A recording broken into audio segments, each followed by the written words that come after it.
Ya, terima kasih Anda masih bersama kami. Saudara petugas gabungan dari Direktorat Narkoba Polda Jawa Timur, Polrestabes Surabaya, dan Polres Pelabuhan Tanjung Perak menggerebek kampung narkoba di Jalan Kunti, Surabaya. Hasilnya saudara polisi menangkap 25 tersangka yang terdiri atas 2 pengedar dan 23 pemakai. Berikut barang bukti 57 paket sabu-sabu siap edar.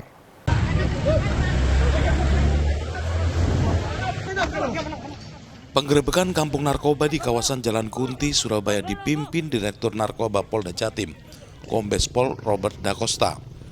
Hasilnya petugas menangkap 25 tersangka, terdiri dari 2 pengedar dan 23 orang pengguna narkoba di bilik yang sudah disediakan. Selain menangkap tersangka, polisi juga menyita barang bukti berupa 57 paket sabu-sabu. Para tersangka yang ditangkap kemudian dilakukan tes urin dan diketahui 17 orang dinyatakan positif mengkonsumsi narkoba jenis sabu-sabu. Operasi gabungan dalam rangka pemberantasan kampung narkoba. TKP-nya di Jalan Kunti ini kita lihat bersama sudah diamankan 25 orang, di mana perannya masing-masing juga ada. Dari 25 orang tersebut ada 2 orang selaku bandar kecil dengan menjual paket sabu kepada masyarakat. Kemudian dari 25 orang tersebut nanti akan dikembangkan lakukan pemeriksaan di Polres Tanjung Perak. Sampai saat ini tadi penggerebekan beberapa rumah dimasukin, ya, ada ditemukan barang bukti dan itu diduga juga sebagai tempat untuk berjualan dan menggunakan. Seluruh tersangka selanjutnya dibawa ke Mapolda Jawa Timur guna menjalani penyelidikan lebih lanjut. Polisi juga mengajak masyarakat untuk berperan aktif dalam memberantas peredaran narkoba dengan melaporkan kepada pihak berwenang jika mengetahui adanya aktivitas yang mencurigakan. Slamet Riyadi melaporkan dari Surabaya.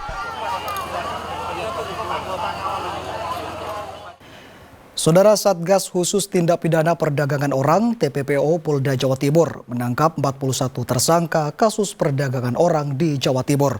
Modus tindak pidana perdagangan orang itu yakni penyaluran calon pekerja migran Indonesia ke luar negeri serta mempekerjakan orang dalam bisnis prostitusi.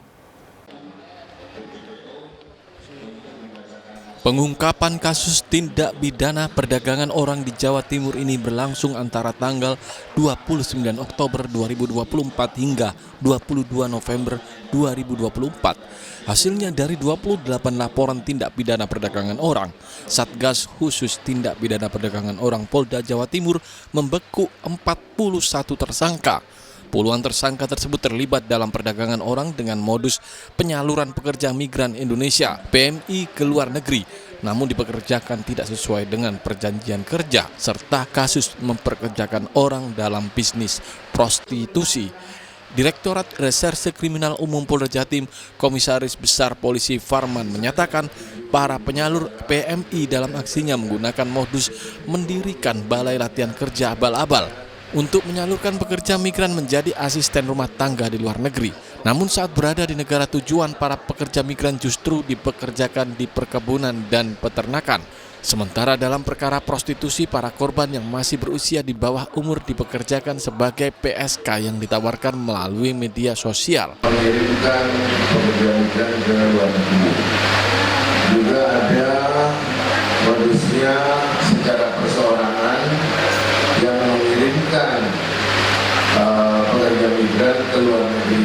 Dijanjikan itu negara tujuannya kebanyakan memang Malaysia. Malaysia lebih banyak ditawarkan sebagai pekerja rumah tangga, tapi ada yang kita proses ini dijanjikan rumah tangga, namun ternyata bekerja untuk peternakan dan perkebunan. Dari hasil pengungkapan kasus ini, Satgasus TPPO Polda Jatim menyita sejumlah barang bukti, diantaranya beberapa perangkat komputer dan mesin print, sejumlah uang tunai, serta sejumlah dokumen paspor dan buku nikah. Rahmat Hidayat melaporkan dari Surabaya. Ya, saudara, sebagai penanda berakhirnya masa kampanye, puluhan petugas gabungan dari KPU Jatim, Bawaslu, pemerintah daerah, serta tim kampanye masing-masing paslon melakukan pembersihan alat peraga kampanye di sejumlah titik di kota Surabaya. Pembersihan APK tersebut, saudara, sebagai penanda memasuki masa tenang dalam pilkada. Memasuki masa tenang 24 November 2024, tepat pukul 12 malam. KPU Jawa Timur bersama petugas gabungan dari Bawaslu dan masing-masing perwakilan paslon serta pemerintah daerah melakukan pembersihan alat peraga kampanye di sejumlah titik di kota Surabaya. Dengan disaksikan langsung oleh pihak KPU dan Bawaslu serta tim kampanye masing-masing paslon, sejumlah alat peraga yang terpasang di sekitar Jalan Basuki Rahmat dan Jalan Panglima Sudirman hingga sepanjang Jalan Ahmad Yani Surabaya. Sesuai peraturan KPU, seluruh alat peraga kampanye secara serentak di 38 kabupaten kota di Jawa Timur ditertibkan dan diturunkan saat memasuki masa tenang.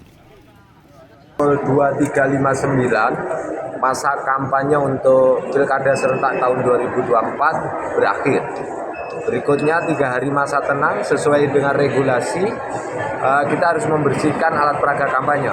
KPU dengan ini bersama Bawaslu, tim kampanye dan pemerintah daerah nanti 24 pukul 00 kita mengawali pembersihan APK di seluruh sudut kota. Kita akan tandai mulai malam hari ini dan serentak 38 kota kabupaten juga melaksanakan hal yang sama. Memasuki hari tenang, pelaksanaan penertiban akan terus dilakukan hingga tidak ada lagi banner paslon yang masih terpasang. Pelaksanaan pilkada atau pemungutan suara dilakukan pada Rabu 27 November 2024. Rahmat Hidayat melaporkan dari Surabaya. Diduga lapuk dimakan usia, atap kelas SD negeri di Jember ambruk, 2 siswa terluka. Informasi selengkapnya saudara akan kami hadirkan untuk Anda sesaat lagi dan tetaplah bersama kami.